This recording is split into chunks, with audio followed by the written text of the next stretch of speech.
ملے قطرہ عشق محمد دا بھئی تخت شاہی دی لوڑ نہیں ملے قطرہ عشق محمد دا بھئی تخت شاہی دی لوڑ نہیں دل مست ربے وچ مستی دے بھئی عقل دنائی دی لوڑ نہیں صلی اللہ علیہ وسلم صلی اللہ علیہ وسلم صلی اللہ علیہ وسلم اللہم صلی علی سیدنا محمد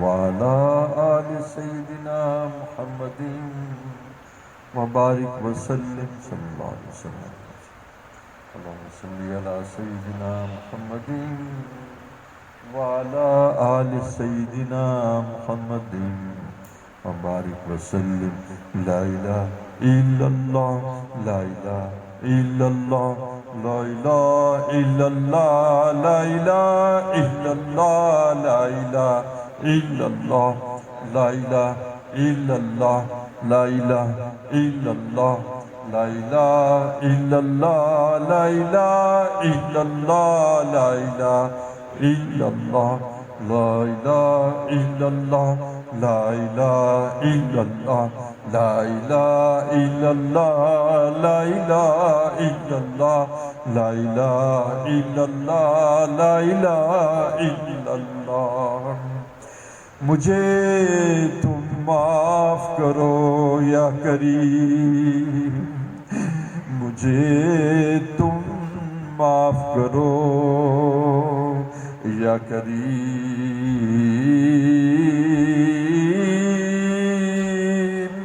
ارحمنا انت مولانا رحم کرو یا کریم ارحمنی انت مولائی لا الہ الا اللہ لا الہ الا اللہ تو ہی تو ہر طرف تو ہی تو لا الہ الا اللہ لا الہ الا اللہ لا الہ الا اللہ لا الہ الا اللہ لا الہ الا اللہ لا الہ الا اللہ پیارے اللہ میرے اللہ لا الہ الا اللہ لا الہ الا اللہ لا الہ الا اللہ لا الہ الا اللہ لا الہ الا اللہ لا الہ الا اللہ لا الہ